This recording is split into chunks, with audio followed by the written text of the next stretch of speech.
Hello. You've clicked on this video because you want a solution to all the negative self-talk that you do to yourself. In this video, we're going to discover not only why it happened, where it came from, but I also promise there is a solution to this. And I'll show you how I got over it myself. Negative self-talk is something that everyone does at some point in their life. It's the internal monologue saying negative things back to you, inside your head. Now, where does this come from? How do we get it? And how do we stop it? The simple reason is, it was how we are raised. Some people think that it's nurture. Some people think it's nature, how you were born. I don't think it's ever how you were born.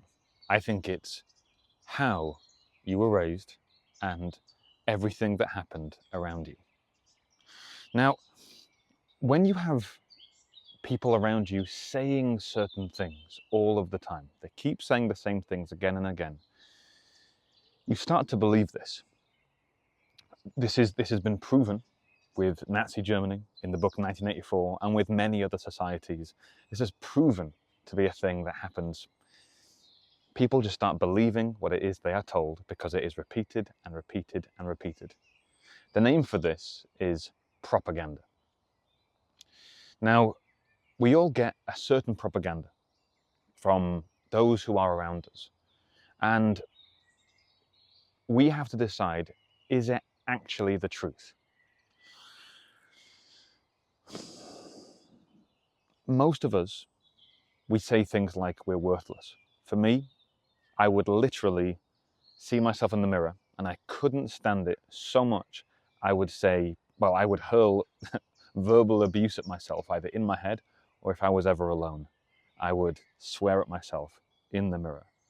And I would very quickly look away and then I would move on with my day until another mirror turned up. And then the whole thing would start again. So, I actually saw a recent video of Terry Crews talking about this. And his solution is much similar to mine, but I didn't know about his solution until I'd done mine. So I kind of discovered this myself by accident, actually. But I don't want you to have accidents. I want you to find the solution today. So no matter what self-talk is in your head, never mind the positive or the negative, you need to ask yourself, is this actually the truth? Is this something you would say to someone else? And more importantly, would you say this to a child? Now, the reason why it's importantly, the important part of it is why would you say that to a child?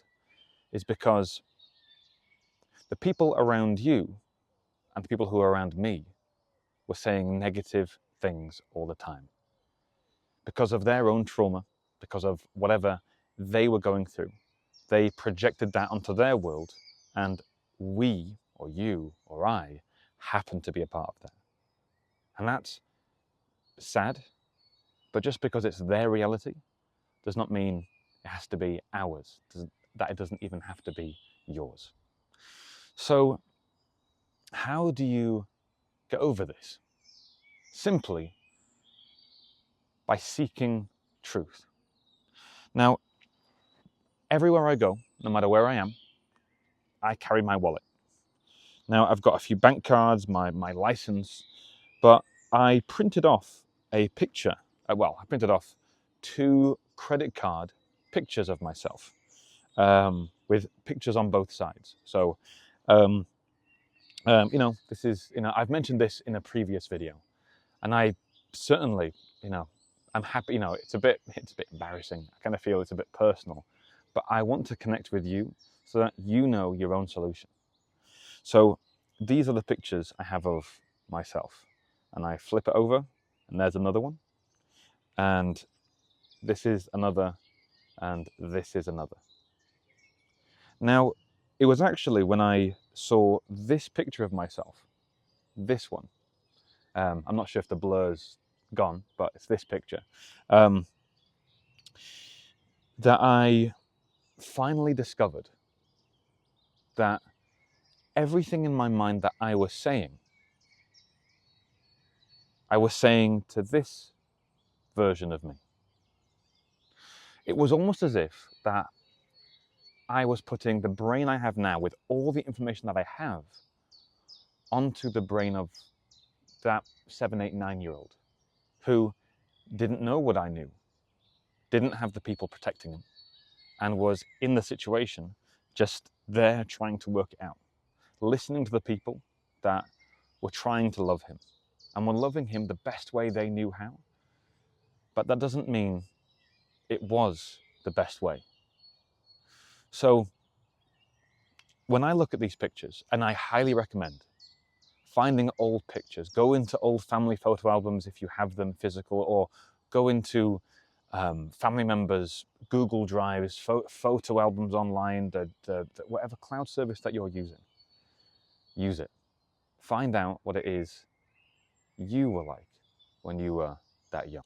The truth is, now, when you finally find this picture of yourself, look at it. Ask, was he or she? I'll use he because I'm talking about myself, and my audience is majority male, so I'm going to stick with that. But this works for both male and female.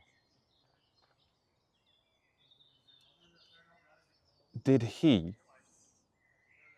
know what you know? No.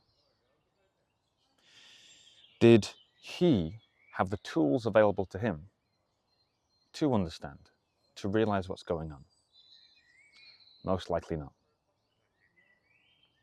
And number 3, can you be angry at someone who didn't know or have the tools? And if the answer is no, then you have to let that go. And how do you let things go? The simple answer is by simply deciding to let go. I wish it was more complicated. I wish I could explain it in detail, but if you are holding something in your hand, you have to simply let it go if you want it to fall. You have to allow it to leave. There was no reason that you should have gone through what you've gone through. There's no reason why you now have the responsibility. But the truth is, you now do have the responsibility. That is the truth. And it is your responsibility to either take this and improve, or to decide not to. Continuing on with this, in one of my videos I spoke about the hero and the villain's journey. It's very much the same. Both go through the same things, but only one of them chooses to accept positivity in the face of negativity. Something I missed in that video is that at any moment, at every moment, you are in full control and you get to decide what you think. Now, when you start to improve on this, this isn't an overnight thing. This isn't something that just happens and then you all of a sudden are better overnight. No. You have to continually put truth in front of the emotion that is feeling the way you're feeling. Don't fight it. Allow it to be there.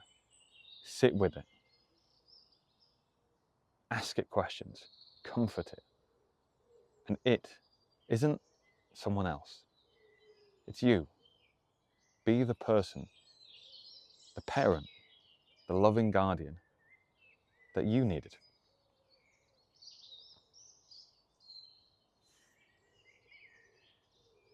Because truthfully, you were worthy of it all along. But now you've become the person who you needed as a child. So, be that guy. Be the parent for yourself. Don't let the emotions stay there and undeveloped, thinking, this is just the way it is. Because that's what stupid people do. Stupid people learn the truth and then they remain as children. They would rather the comfort. Well, it's not even comfort. They would rather the discomfort of what is, what they're used to, because that's solid. That's what they believed. Don't choose this. Choose to be the best version of yourself by presenting truth, by presenting loving truth to yourself in a very kind, loving way, because you deserve it. It took me many months to get over my feelings and thoughts, but after 27 years of doing that, and I finally was able to understand that the thoughts that I was thinking, the feelings that I was feeling weren't my feelings. They were somebody else's. Why am I going to allow myself to feel what they feel? Why not go into the unknown and discover truly who I really am? And the truth behind that is beyond anything you can imagine. The peace, the strength, and then you realize the weaknesses of others. So then you don't learn to hate them and blame them and it's your fault and you did this to me. But what you learn to do is to see them for who they truly are. Children who are stunted emotionally, who never grew up. But don't let that be you. Learn to develop. Learn to sit in truth. Learn to accept who you really are. Not just who you feel you are, but who you actually are. And think about it. Because who you really are, the world is waiting for. Have a fantastic, fantastic day.